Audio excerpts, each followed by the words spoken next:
Welcome students. तो स्वागत है आप सभी का आज की क्लास में।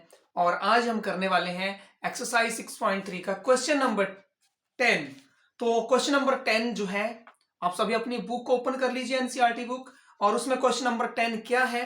क्वेश्चन नंबर 10 है C D and G H R respectively the bisector of angle A C B and angle E G F such that D and H lie on the sides A B and FE of triangle ABC and triangle EFG respectively.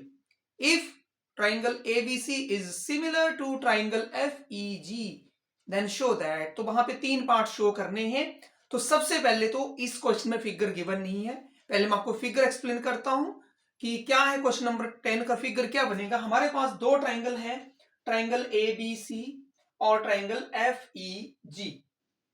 और यहां पे triangle ABC में जो C D line draw करी गई है, D जो है वो ए बी के ऊपर है और जो एच है वो एफ ई के ऊपर है। और ये लाइन जो ड्रॉ करी गई है वो इस एंगल का बाइसेक्टर है। बाइसेक्टर का मीनिंग होता है two equal parts.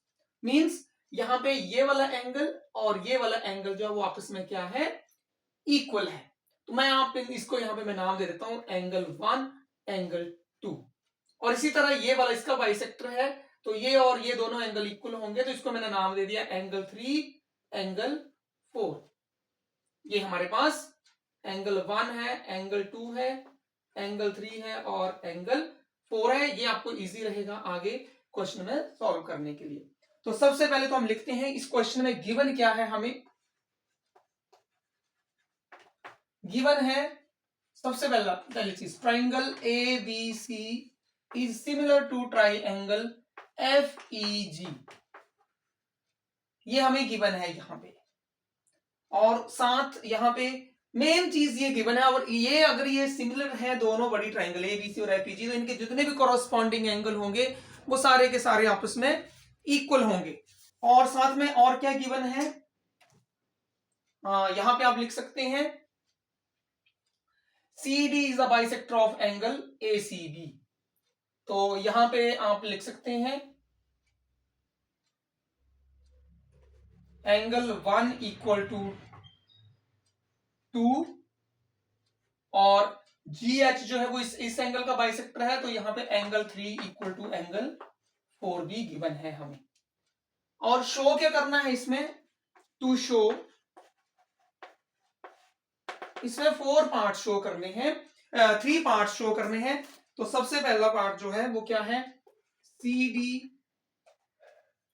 D upon G H equal to A C upon F G. ये तो है फर्स्ट पार्ट। सेकंड पार्ट क्या प्रूव करना है? Triangle D C B is similar to triangle H G E. ये second part prove करना है। और थर्ड पार्ट है triangle D C A is similar to triangle H G F. ये हमें 3 पार्ट्स यहां पे सिमिलर प्रूव करने हैं। तो अगर यहां पे हम 3 पार्ट्स प्रूव करने के बारे में देखें, तो यहां पे देखो जो पहला पार्ट्स है, पहले पार्ट में हमें साइड्स कॉरस्पॉन्ड एक रेशियो दे रखी है साइड्स की। और सेकंड और थर्ड पार्ट में ट्राइंगल ही प्रूव करनी है। तो अगर हम इस फर्स्ट पार्ट को थर्ड से चेक करें, देखो C D upon G H, C D upon G H, और उसके बाद A C upon F G. Means ये जो क्रॉसपॉन्डिंग साइड्स हैं वो इन दो ट्राइंगलों से की ही क्रॉसपॉन्डिंग साइड्स की रेशियो दे रखी है फर्स्ट पार्ट में। तो हम क्या करें कि हम सबसे पहले इस पार्ट को प्रूव कर लेते हैं। अगर ये पार्ट प्रूव हो जाएगा तो आप सीधा रीजन दे सकते हैं कि ratio of the corresponding side similar triangles, the ratio of the corresponding sides of similar triangles is proportional. तो थर्ड पार्ट को प्रूव करने के साथ ही हमारा फर्स्ट पार्ट इजिली प्रूव हो जाएगा उसके साथ, और इसको हम बाद में प्रूव कर देंगे। तो सबसे पहले चलते हैं हम प्रूफ के ऊपर। देखिए प्रूफ हमें प्रूफ जो है हम यहाँ पे अपने गिवन में से स्टार्ट करेंगे, जो हमें गिवन है उसी में से हम प्रूफ स्टार्ट करेंगे। हमें क्या गिवन है, देखिए हमें गिवन है यहाँ पे triangle A B C is similar to triangle F E G. ये हमें गिवन है कि ये दोनों ट्राइंगल आपस में सिमिलर हैं, तो इनके जितने भी कॉरस्पॉन्डिंग एंगल होंगे वो इक्वल होंगे। तो यहाँ पे एंगल ए जो है वो एफ की इक्वल हो जाएगा, बी जो है वो ई की इक्वल हो जाएगा, और सी जो है वो जी के ऊपर हो जाएगा। बट सी के ऊपर दो एंगल हो रहे हैं, लिखे जा रहे हैं, दो एंगल बने हुए हैं अंदर, ए सी डी और बी सी डी। तो हम इसको लिखेंगे A C B equal to F G E. तो सिमिलर ट्राइंगल्स हैं, तो हम लिख सकते हैं, तो angle A equal to angle F, angle B equal to angle E, and angle ACB equal to angle FGE। मैंने इसको इस फॉर्म में क्यों लिखा है, क्योंकि C के ऊपर दो एंगल बन रहे हैं, तो प्रॉपर्ली बताना जरूरी है कि ACB एंगल की बात हो रही है। अगर मैं एंगल C लिखूंगा तो एंगल C के ऊपर अंदर दो एंगल बन रहे हैं, तो angle ACB equal to angle FGE। ये क्यों इक्वल लिखे हैं, क्योंकि दोनों ट्राइंगल सिमिलर हैं, और हमें पता है कि सिमिलर ट्राइंगल्स के एंगल जो होते हैं, क्रॉसपॉन्डिंग एंगल, वो हमेशा इक्वल होते हैं। अब देखिए, अब हम इसके आगे लिखेंगे, ये दोनों एंगल इक्वल हैं, ये दोनों एंगल इक्वल हैं, ये दोनों एंगल इक्वल हैं, और जब कोई दो एंगल आपस में इक्वल होते हैं तो उनके हाफ भी हमेशा आपस में इक्वल होते हैं। यह एक यूनिवर्सल ट्रूथ है कि when two things are equal then their half will always be equal. So we can write now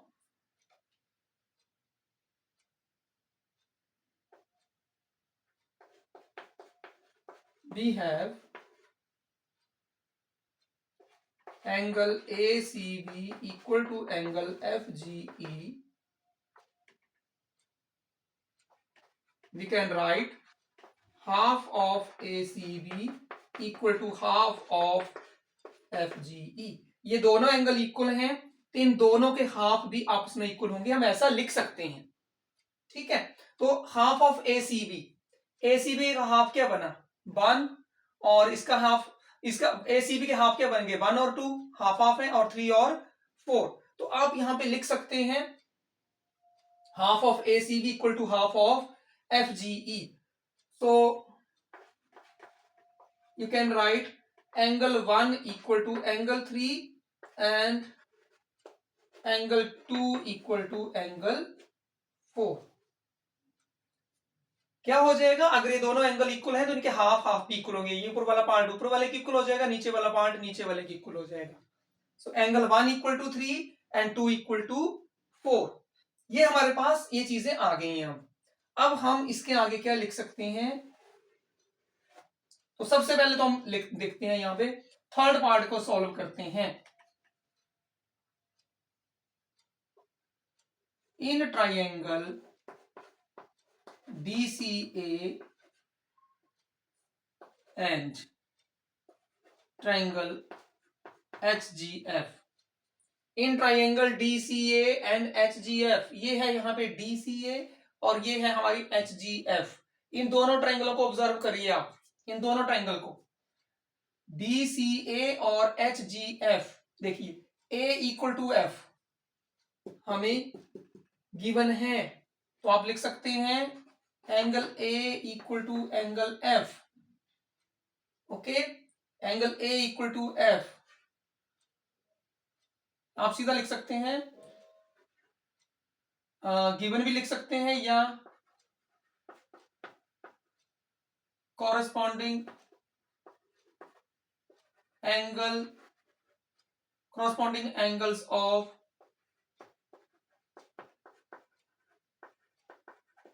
similar triangles, इस तरह से लिख सकते हैं आप, corresponding angles of similar triangles. और उसके बाद इस ट्राइंगल में से A इक्वल हो गया F के, और 1 इक्वल टू 3, ये हमने ऊपर प्रूव किया हुआ है, 1 इक्वल टू 3, प्रूव्ड अबव। तो इन दोनों ट्राइंगल के दो दो एंगल इक्वल हो गए हैं, तो आप लिख सकते हैं by angle angle similarity,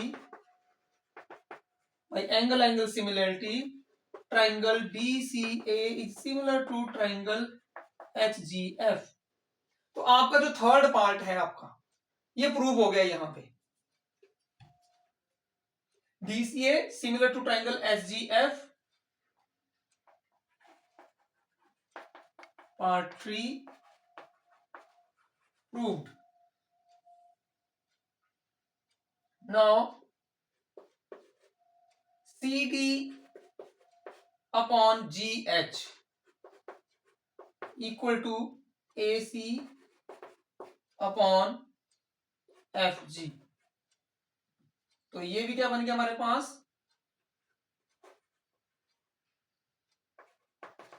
ratio of corresponding sides of similar triangles। तो आपका यहां पे ये पार्ट भी प्रूव हो गया साथ में ही। आपका फर्स्ट और थर्ड पार्ट इकट्ठे ही प्रूव हो गए। यहां पे हमने थर्ड पार्ट को पहले प्रूव किया, DCA सिमिलर टू HGF, और इसी से सीधा हमारा ये पार्ट प्रूव हो गया, corresponding sides of similar triangles are proportional, या ratio of corresponding sides of similar triangles is equal। आप यहां पे लिख सकते हैं कि ratio of corresponding sides of similar triangle is equal, इस तरह से भी लिख सकते हैं। तो आपकी बड़ी इजीली जो है यहां पे फर्स्ट और थर्ड पार्ट प्रूव हो गया है, सभी नोट कीजिए। अब हम करते हैं सेकंड पार्ट। तो सेकंड पार्ट हमारा कैसे प्रूव होगा, सेकंड पार्ट क्या है हमारे पास, सेकंड पार्ट भी हम प्रूव कर लेते हैं। सभी नोट कीजिए, यहां तक सभी ने नोट कर लेना है। मैं सेकंड पार्ट भी यहीं पे कर रहा हूं प्रूव, क्योंकि आपके सामने फिगर होना बहुत जरूरी है ताकि आपको इजीली समझ आ जाए। तो देखिए हमारे पास जो सेकंड पार्ट है, सेकंड पार्ट में क्या प्रूव करना है, जो हमारा सेकंड पार्ट रह गया था, in triangle DCB and triangle HGE। अब देखिए DCB आपका यहां पे है और HG यहां पे है, DCB और HGE। तो दोनों में देखो, इस ट्राइंगल और इस ट्राइंगल को देखना है, ये वाला एंगल B और E हमें ऑलरेडी ही गिवन है, क्योंकि दोनों ट्राइंगल सिमिलर हैं। तो आप सीधा लिख सकते हैं angle B equal to angle E, ये हमें गिवन है। आप गिवन भी लिख सकते हैं यहाँ पे, या corresponding angle of similar triangle. So आप गिवन में लिख दीजिए यहाँ पे गिवन, और दूसरा आप क्या लिखेंगे, एंगल 2 इक्वल टू 4, ये हम प्रूव किया हुआ है ऊपर हमने, 2 equal to 4 proved above. So by angle angle similarity triangle DCB is similar to triangle HGE। इस तरह से आपके तीनों पार्ट्स जो है यहाँ पे प्रूव हो जाएंगे। बस क्वेश्चन को समझना है कि क्वेश्चन में क्या गिवन है, और आपको प्रॉपर्टीज पूरी पता होना चाहिए। तो सभी नोट कीजिए और प्रैक्टिस करनी है, इंपॉर्टेंट क्वेश्चन है ये, कई बार एग्जाम में आ चुका है। और आई होप आपको अच्छे से समझ आया होगा कि क्या हमने किया है, क्या हमने स्टार्टिंग में क्या चीज हमें जिसका हमने यूज किया है वहां पे, वो किस तरह से हमने फाइंड आउट करी थी यहाँ पे। तो सभी नोट कीजिए, प्रैक्टिस कीजिए। तो आज की क्लास में इतना ही। Thank you, bye bye.